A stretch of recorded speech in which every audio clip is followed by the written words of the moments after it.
Apa judulnya Bapak Ibu? Firman yang menjadi daging. Ya, siapa kira-kira menunjuk ini? Kepada Yesus. Coba kita lihat ayatnya. Yohanes 1 ayat 14. Firman itu telah menjadi manusia dan diam di antara kita, dan kita telah melihat kemuliaannya, yaitu kemuliaan yang diberikan kepadanya sebagai anak tunggal Bapa, penuh kasih, karunia dan kebenaran. Haleluya. 1 Yohanes 4 ayat 2-3 dikatakan jelas juga Bapak Ibu, bahwa roh yang mengakui Yesus menjadi daging itu adalah roh dari Allah. Loh Pak, emangnya kenapa Pak? Ada orang yang mengatakan bahwa Yesus hadir di dunia ini bukan jadi daging, bukan jadi manusia Bapak Ibu. Kenapa mereka ngotot itu bukan jadi daging atau manusia? Karena mereka punya ajaran bahwa apapun yang dari daging itu berdosa. Dan Yesus tidak berdosa, maka mereka juga berkata Yesus bukan lahir sebagai daging. Pak, ajaran mana itu Pak? Nah itulah yang diperangi oleh Yohanes, itu adalah ajaran gnostik. Mungkin di Indonesia nggak akan dikenal gnostik ini Bapak Ibu, tetapi di luar negeri ada yang disebut, salah satu bentuk gnostik ini adalah Christian Science. Jadi sebenarnya nggak Kristen, juga nggak science, tapi mereka gabung dua kata ini Bapak Ibu. Jadi sebenarnya nggak Kristen beneran dan juga tidak science beneran. Iya, bukan rumus-rumus ini, tapi ini adalah Christian Science. Ya, itu salah satu bentuknya. Dan ajaran ini juga agak-agak kacau Bapak Ibu. Mereka berkata,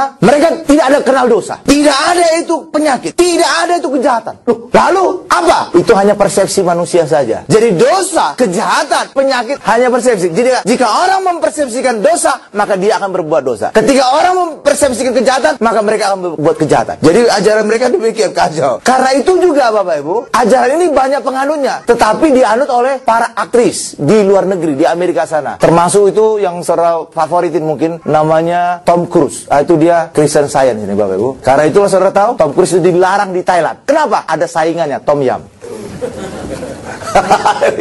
Nggak bercanda.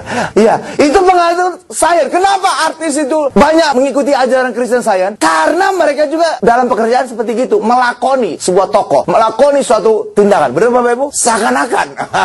Karena itulah mereka sangat menerima ajaran ini Bapak Ibu. Padahal sebenarnya dosa itu adalah real, kejahatan itu real, ya penyakit itu real. Benar Bapak Ibu? Tapi kalau bagi artis kan kadang-kadang kan kayak sakit, kayak kejahatan. Benar Bapak Ibu? Karena itulah banyak artis yang menerima ajaran ini. Tapi saya yakin di antara kita tidak ada. Amin. Karena kita mengalaminya secara real. Kekristenan adalah real. Penyakit real, tapi juga mukjizat juga real untuk menyembuhkan setiap penyakit kita. Amin. Berikan kemuliaan luar biasa bagi Tuhan Yesus Bapak Ibu.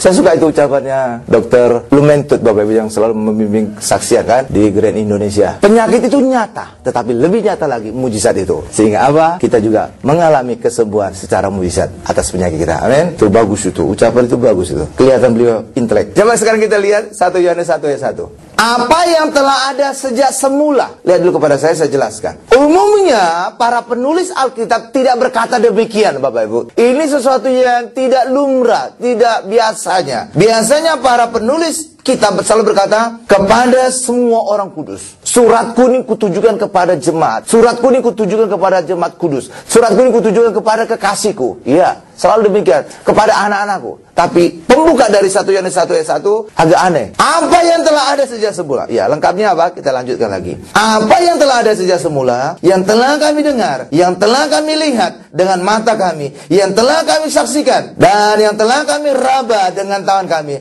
tentang firman hidup. Itu menuju Yesus. Itulah yang kami tuliskan kepada kamu. Pada ayat ini, Yohanes ingin menunjukkan bahwa Yesus itu nyata, bukan persepsi, bukan yang dibayang-bayangkan seperti ajaran gnostik atau ajaran Christian Science yang berkata Kristus itu, Yesus itu tidak nyata. Karena itulah untuk menangkal, untuk memerangi ajaran ini, gnostik ini, maka Yohanes berkata, apa yang kami lihat, apa yang kami dengar dengan telinga kami, apa yang kami lihat dengan bola mata kami, apa yang kami raba dengan tangan kami, itulah firman yang hidup. Yesus itu nyata, yang jelas bisa didengar, yang jelas bisa dilihat dengan bola mata, yang jelas bisa diraba. Berapa Bapak Ibu? Jadi ayat ini untuk memerangi ajaran gnostik yang berkata Yesus itu persepsi, hanya ada dalam pikiran. Tapi Yohanes lihat dengan tegas, Yesus itu nyata. Ya, firman yang jelas menjadi daging, yang bisa didengar, yang bisa dilihat dengan bola mata, yang bisa diraba dengan tangan. Amin Bapak Ibu. Amin. Jadi Yohanes bersaksi kami telah melihat Yesus dalam daging yang nyata dan meraba dia secara daging. Petrus dan Yohanes itu adalah murid Yesus yang paling dekat Bapak Ibu. 3 ini adalah lingkaran paling dalam. Ya, mereka berjalan bersama, mereka makan bersama, mereka tidur bersama.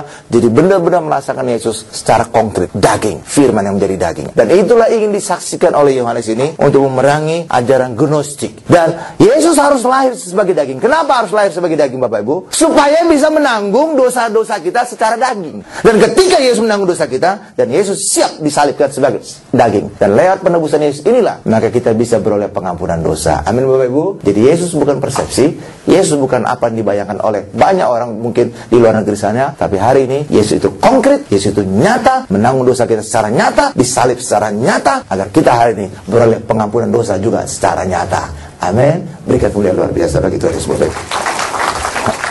Haleluya. Sekarang kita masuk pada bagian yang kedua, persekutuan dengan Bapa dan Yesus. Kita lihat 1 Yohanes 1 ayat 3. Apa yang telah kami lihat dan yang telah kami dengar, kami beritakan kepada kamu juga, supaya kamu pun beroleh persekutuan dengan kami. Dan persekutuan kami adalah persekutuan dengan Bapa dan dengan anaknya Yesus Kristus. Jadi kita bersekutu dengan Allah secara nyata, dan persekutuan ini ditentukan oleh kasih Allah bagi kita. Karena banyak pengajaran sekarang ini Bapak Ibu, bahwa persekutuan kita ditentukan oleh apakah kita mengakui dosa atau tidak. Karena banyak pengajaran sekarang ini, pendeta juga berkatakan, kamu harus mengakui dosa kamu. Kalau kamu tidak mengakui dosa, maka kamu akan keluar dari persekutuan dengan Allah. Saya ingin katakan Bapak Ibu, persekutuan dengan Allah bukan ditentukan kita mengakui dosa atau tidak, tapi ditentukan oleh kasih Allah bagi kita. Dan kasih ini, persekutuan ini, tidak ada yang bisa memisahkan di langit dan di bumi. Karena kasih Allah ini kasih yang permanen. Dan hari ini kita alami saat perjamuan kudus, kita menyatu dengan Yesus, maka persekutuan ini tidak bisa dipisahkan oleh apapun. Amin. Bukan ditentukan oleh pengakuan dosa saudara, bukan ditentukan ada atau tidaknya pengakuan dosa, tapi ditentukan ini semuanya oleh kasih Allah, bukan kasih manusia. Dan Allah juga ingin kita tidak sadar dosa. Karena apa? Allah telah melupakan dosa-dosa kita. Allah ingin kita fokus kepada Yesus saja.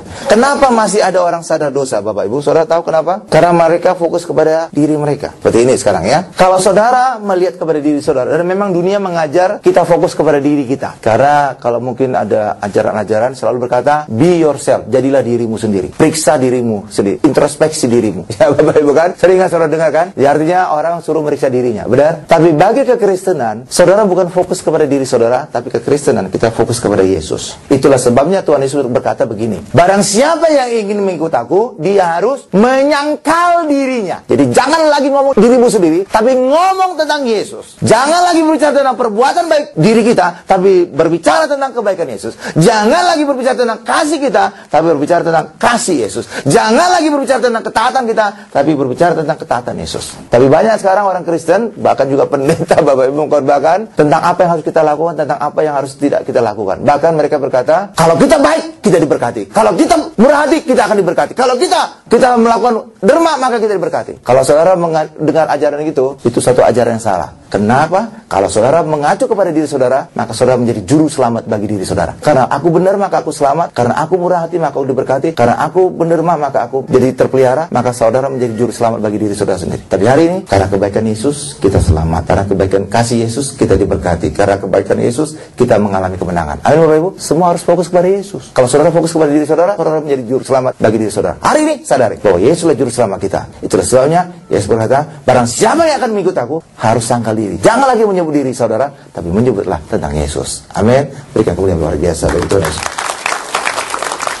Ketika saudara melihat diri saudara, saudara menjadi sadar dosa. Waduh, tadi baru saya bentak istri saya. Waduh, kemarin saya baru juga marah-marah kepada mama saya. Waduh, tadi naik angkot belum bayar. Jadi kalau saudara lihat diri saudara, saudara melihat betapa lemahnya saudara. Tapi ketika saudara melihat Yesus, disinilah rahasia kemenangan kita. Ketika saudara ingat Yesus, saudara ingat dosa kita telah diampuni oleh darahnya. Amin. Ketika saudara melihat tubuh Yesus mengalami bilur, maka saudara tahu bahwa kita disembuhkan. Ketika Yesus terpaku terikat di atas salib, maka kita tahu hari ini kita telah dimerdekakan. Apapun yang Yesus kerjakan, itu memberikan kemenangan bagi setiap kita. Seringkali ketika saudara mengalami sakit, tanpa sadar saudara akan menghukum diri saudara. Misalkan ketika saudara sakit parah, apa dalam pikiran saudara? Wah, ini pasti karena dosa masa lalu saya. Oh, kemarin saya suka zina. Oh, kemarin saya suka bunuh orang. Oh, saya kemarin suka malakin orang. Selalu dikaitkan dengan dosa masa lalu. Dan ketika saudara kaitkan dengan dosa masa lalu, ingat akan dosa, maka saudara berkata, aku layak untuk mengalami masalah ini. Bahkan orang lain juga kadang-kadang memvonis saudara. Ketika saudara mengalami masalah besar, apa sih dosa kamu? Pasti karena dosa kamu masa lalu. Iya, ada kecenderungan orang ketika ingat dosa selalu merasa aku layak dihukum,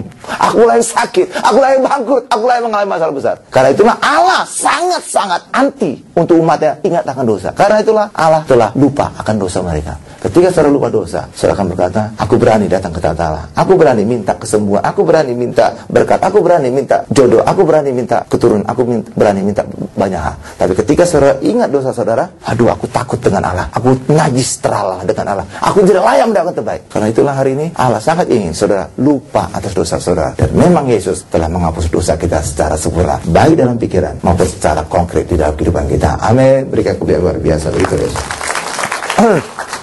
Haleluya. Bahkan secara sel tubuh juga Bapak Ibu, orang bisa mengalami penyakit. Iya, penyakit yang macam-macam Bapak Ibu. Iya. Jadi karena itulah orang Kristen hari ini, mari jangan lihat diri saudara. Ya, tapi lihat fokus kepada Yesus. Sadar dan fokus kepada Yesus. Amin Bapak Ibu. Karena itu kekristenan bukan lagi di dalam Taurat yang selalu mengingatkan tentang dosa, yang selalu menuntut tentang kesempurnaan kita, yang selalu menuntut tentang korban-korban kita. Tidak Bapak Ibu. Kalau pada perjanjian lama orang Israel selalu dituntut akan korban hewan mereka. Karena mereka ngaku dosa, selanjutnya mereka kemudian memberikan korban. Jadi ketika mereka dosa Bapak Ibu, mereka datang ke bait Allah, oh Tuhan aku dosa tadi membunuh, ini korban penebus dosaku. Mereka mempersembahkan domba atau sapi atau apapun Bapak Ibu. Lalu kemudian, oh Tuhan aku kemarin berzina, ini korban pengakuan dosaku, ini penebusanku. Jadi orang Yahudi pada perjanjian lama selalu mengakui dosa. Dan ketika mengakui dosa juga disertai dengan persembahan penebus dosa. Dan itu harus diulang terus setiap tahun juga. Jadi setiap tahun itu ada wajib, tapi setiap hari juga kalau ada mereka dosa harus memberikan penebus dosa. Tapi bagi kita hari ini penebus dosa kita sekali untuk selama-lamanya, namanya Tuhan Yesus. Karena itulah Yesus berkata sudah selesai, sekali untuk selama-lamanya telah menebus kita. Karena itu orang Kristen tidak lagi mengaku dosa. Yang kedua, tidak lagi memberikan korban dosa. Lalu Pak, bagi kita ngapain? Bagi kita hari ini untuk lupa dosa, itu satu hal. Karena ayat Ibrani 8 ayat 12 jelas berkata, Allah telah melupakan dosa kita. Kalau Allah telah melupakan dosa, kita juga wajib melupakan dosa kita. Yang kedua, kita bukan lagi memberikan korban, tapi bagi kita hari ini menerima korban. Apa itu? Itulah tubuh dan darah Yesus. Korban Yesus, tubuh yang terpecah, darah yang tercurah. Itu korban Yesus. Bukan lagi kita beri, tapi kita terima. Dan itu menjadi rahasia kemenangan bagi setiap kita. Amin Bapak Ibu? Iya, karena itulah kekristenan bukan lagi memberi korban, tapi menerima korban yang sempurna dari Yesus. Sekali untuk selama-lamanya di atas kayu salib. Yang hari ini kita terima saat perjamuan kudus. Mana ayatnya Pak? Kita lihat Ibrani 10 ayat 14. Sebab oleh satu korban saja. Iya, siapa ini iya nih? Yesus telah menyempurnakan untuk selama-lamanya mereka yang ia kuduskan. Karena itu saudara sempurna, saudara kudus, bukan diri saudara yang melakukan dengan berbuat baik, bukan, tapi dengan datang kepada Yesus untuk menerima penebusannya. Amin. Ini korban kita sekali sempurna selesai. Amin. Karena itu kita menebus bukan dengan perbuatan baik kita, bukan dengan pelayan kita, bukan dengan banyak hal yang lain, tapi dengan datang kepada Yesus lah. Inilah kita yang berkenan di hadapan Allah. Amin Bapak Ibu. Berikan doa kemuliaan luar biasa bagi Tuhan Yesus.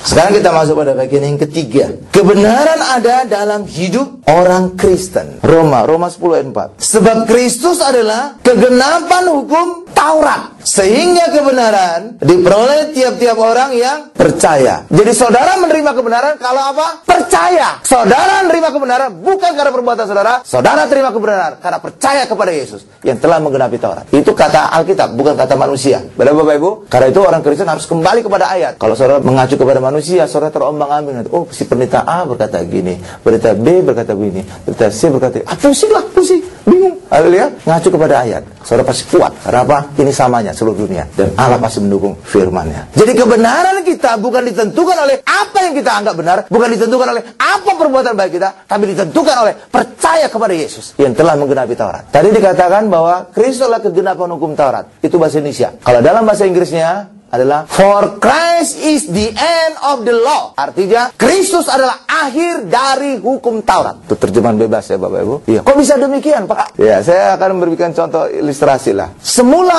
Allah dengan manusia ini satu sebelum jatuh dalam dosa. Tetapi ketika manusia ini berdosa, maka Allah dengan manusia terpisah. Karena kekudusan dan dosa tidak mungkin bersatu. Benar Bapak Ibu?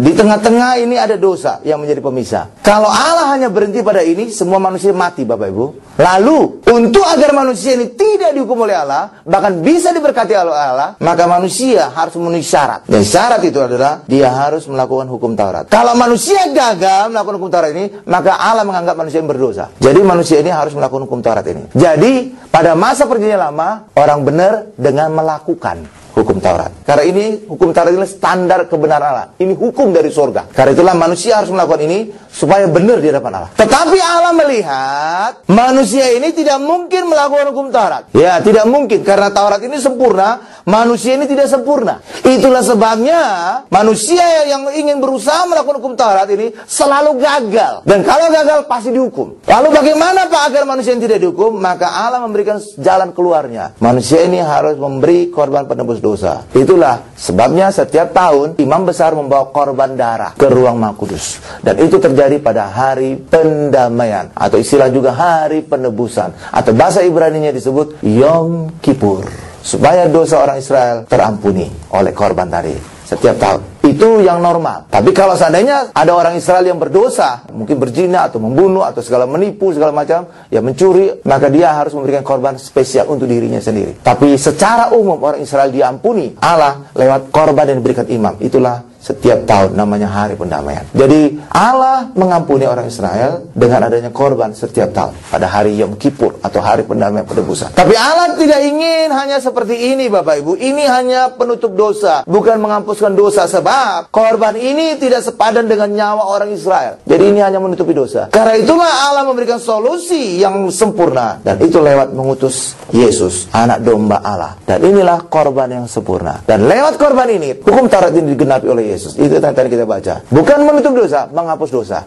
Karena itulah hari ini kita dalam Yesus bukan melakukan hukum Taurat yang dibawa ini untuk benar di hadapan Allah, tapi dengan percaya kepada Yesus yang atas ini untuk benar di hadapan Allah. Itulah Roma yang tadi kita baca, Roma 10 ayat 4. Kristus adalah kegenapan hukum Taurat, genap, sehingga kebenaran diperoleh dengan percaya kepada Yesus. Jadi bukan lagi dikatakan dengan melakukan hukum Taurat yang dibawa, bukan, tapi dengan percaya kepada Yesus. Karena itulah orang Kristen benar bukan karena perbuatannya, tapi benar karena percaya. Dan itu juga ditekankan lagi dalam Yohanes 3:16. Barang siapa yang percaya kepadanya tidak binasa, melainkan beroleh kehidupan yang kekal bersama dengan Allah. Kenapa? Karena bagi kita hari ini bukan dengan melakukan, tapi dengan percaya. Kalau orang di luar Yesus, dimanapun itu, apapun kepercayaan mereka, pasti dengan melakukan. Kenapa? Karena mereka nggak punya Yesus. Maka mereka bagian bawah ini, melakukan. Kalau kita benar, bukan dengan melakukan, dengan percaya.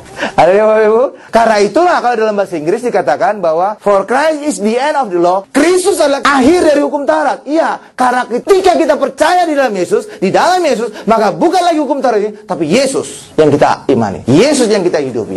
Karena itulah ketika kita dalam Yesus, ini berakhir. Kristus adalah akhir dari hukum Taurat.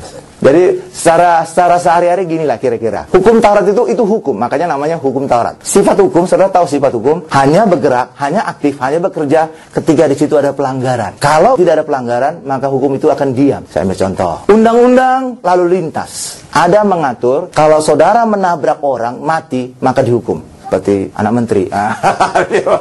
Undang-undang itu hanya aktif kalau di situ ada pelanggaran. Selama saudara menyetir dengan aman, tidak pernah nabrak orang, walaupun undang-undang itu ada puluhan tahun, tidak akan bekerja mengejar saudara. Tidak akan pernah bekerja memenjarakan saudara. Tapi ketika saudara sekali saja nabrak orang, langsung undang-undang hidup terus mengejar saudara, masuk penjara. Tapi selama saudara nyetir dengan aman, walaupun undang-undang itu ada, dia tidur terhadap saudara. Kenapa? Saudara tidak melakukan pelanggaran. Amin. Jadi walaupun undang-undang itu ada, tidak akan menyentuh saudara, tidak akan mengejar saudara. Tapi sekali saja saudara menabrak orang, maka undang-undang ini yang tidur semula ini akan hidup mengejar saudara, saudara bisa masuk penjara. Amin. Hal yang sama juga secara kerohanian. Taurat itu hukum, makanya namanya hukum Taurat. Dalam bahasa Inggris satu kata, law. Hanya aktif kalau di situ ada dosa. Tapi ketika kita di dalam Yesus, hukum Taurat tidak aktif walaupun ada. Karena Yesus berkata, aku tidak meniadakan Taurat, tapi menggenapinya. Benar? Jadi ketika kita di dalam Yesus, hukum Taurat tidak aktif. Kenapa? Karena segala dosa kita telah dihapus oleh Yesus. Itulah sebabnya, walaupun Taurat itu ada, tidak akan bisa menyerang kita. Tapi di luar Yesus, mereka masih punya dosa, hukum Taurat ini mengejar mereka sampai masuk neraka. Iya, jadi hukum Taurat tidak bekerja bagi kita dalam Yesus, karena segala dosa kita telah diampuni oleh Yesus. Jadi walaupun hukum Taurat itu ada, tidak berlaku lagi bagi kita, tidak bisa mendakwa kita lagi. Tapi ketika orang di luar Yesus menolak Yesus, maka ini hukum Taurat ini agar mengejar mereka sampai masuk neraka. Tapi bagi kita, hukum Taurat ini walaupun ada, tidak akan bisa mengejar kita, karena segala dosa kita telah diampuni oleh Yesus. Amin. Berikan kemuliaan luar biasa bagi Tuhan Yesus. Sampai sejauh ini bisa ngikuti Bapak Ibu? Nah, kebenaran didapat karena percaya kepada Yesus yang telah mengendapi hukum Taurat. Dosa-dosa kita telah ditanggung oleh Yesus. Kematian Yesus memberikan kita satu kali penumpahan darah, Bapak Ibu, menebus kita. Tetapi firman setiap hari membuat kita terus dibersihkan. Air firman terus membersihkan kita. Karena itulah sadar dosa juga membuat kita menolak berkat Allah dan menghukum diri kita. Bahkan juga tubuh kita secara refleks, sel-sel tubuh kita juga Bapak Ibu, itu secara refleks juga menyerang diri kita sendiri. Ketika selalu saudara menyalahkan diri saudara karena kesadaran saudara berdosa, saudara berkata, aku juga kok kayaknya nggak layak untuk mendapatkan yang terbaik. Lainnya aku harus sakit, harus mati gitu Bapak Ibu. Dan sel-sel tubuh saudara juga demikian. Dan itulah umumnya ketika orang sadar dosa, inilah yang menyebabkan sebenarnya kanker. Kanker itu sebenarnya apa? Sel tubuh yang menyerang diri saudara sendiri. Seperti kanker darah, artinya sel darah putih menyerang darah merah, sesama darah. Benar? Kanker kulit adalah sel kulit yang menyerang kawanan kulit-kulit yang lain. Benar Bapak Ibu? Nah, inilah yang dikenal dalam kedokteran disebut, namanya, saya lihat dulu catatannya, namanya autoimmune disorder. Dokter sudah tahu ini, cuma nggak tahu bagaimana bisa muncul dan bagaimana solusinya. Tapi hari ini kita tahu itu semua karena sadar dosa. Sehingga saudara menyalahkan diri saudara sendiri. Saudara berkata, aku siap sakit untuk dosaku. Hari ini, mari, Yesus telah menebus dosa kita. Maka hari ini jangan lagi sadar dosa. Hari ini sadar Yesus yang menebus kita. Dan ketika kita sadar Yesus, saudara berkata, aku layak untuk mendapatkan yang terbaik. Aku layak mendapatkan pekerjaan terbaik. Aku layak mendapatkan rumah tangga yang terbaik. Hari ini, mari, jangan sadar diri, tapi sadar Yesus. Membuat kita bebas dari segala gangguan penyakit. Autoimmune disorder itu tidak akan kita alami. Tapi sungguh-sungguh tubuh kita seia sekata. Tidak ada saling menyerang, tidak saling menyakiti. Tapi hari ini, damai Kristus ada di dalam tubuh kita. Amin. Berikan kemuliaan luar biasa bagi Tuhan Yesus. Ya, sekarang kita lihat 1 Yohanes 1 ayat 8. Jika kita berkata bahwa kita tidak berdosa, maka kita menipu diri kita sendiri dan kebenaran tidak ada di dalam kita. Nah, kalau kita, kebenaran ada dalam kita karena Yesus ada dalam kita, bahkan kita nanti terima perjamuan kudus. Benar Bapak Ibu? Ya, ini khusus ucapan Yohanes untuk menyerang orang-orang Gnostik Yahudi, orang-orang yang tidak percaya tadi Bapak Ibu. Karena apa? Mereka berkata tidak ada dosa. Ya, bahkan tidak ada penyakit, tidak ada kejahatan. Itu hanya persepsi. Ya, ini adalah tulisan Yohanes untuk melawan orang Gnostik, orang Yahudi yang tidak percaya bahwa mereka berkata tidak berdosa, yang kebenaran tidak ada dalam mereka, dan mereka menolak Yesus.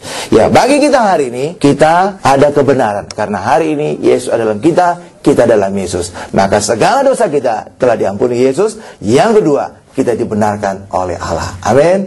Jadi di atas kayu salib ini ada 2 hal yang kita terima. Pertama adalah kita diampuni dosa kita, itu satu hal. Yang kedua adalah kita dibenarkan oleh Allah. Dan lewat kebenaran inilah maka kita beroleh semua ditambahkan di dalam diri kita. Sebenarnya perjamuan kudus itu menggambarkan tentang kita ditebus dan dibenarkan. Darah Yesus berbicara tentang apa Bapak Ibu? Pengampunan dosa. Darah Yesus membasuh dosa kita. Benar? Tubuh Yesus ini berbicara apa? Ini kebenaran. Dan Yesus datang memberikan kasih karunia dan kebenaran. Inilah kasih karunia, pengampunan dosa, ini adalah kebenaran. Tapi seringkali orang Kristen hanya percaya ini, penebusan dosa. Benar? Ini nggak komplit. Karena Yesus, pribadi Yesus, kehadiran Yesus, kedatangan Yesus membawa 2 hal ini. Apa buktinya bahwa banyak orang Kristen hanya terima ini saja, darah Yesus saja? Orang Kristen dimanapun saudara berada, saudara tanya, kamu ditebus oleh darah Yesus? Yes, 100%. Dimanapun saudara tanya, pasti benarnya darah Yesus. Tidak ada orang yang beroleh penebusan Yesus di dukun. Nggak ada kan Bapak Ibu kan? Ada nggak? Nggak ada kan? Semuanya oleh darah Yesus, benar? Tapi masalah tubuh Yesus, kebenaran ini yang orang Kristen tidak sepakat 100%. Buktinya apa? Mereka masih mencari kesembuhan kepada dukun.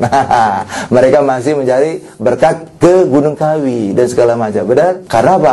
Mereka tidak yakin 100% tentang kebenaran ini memberikan mereka segalanya. Tapi bagi kita hari ini, saudara bukan hanya menerima darah Yesus, tapi kita juga menerima kebenaran. Sehingga segala yang saudara butuhkan juga saudara dapatkan. Kesembuhan, berkat, semua kita dapat. Karena apa? Ini adalah pribadi Yesus. Ini adalah Yesus secara utuh, tubuh dan darahnya. Kita terima sempurna. Harus kita terima kedua-duanya, barulah kita dapatkan kepenuhan Yesus. Amin Bapak Ibu.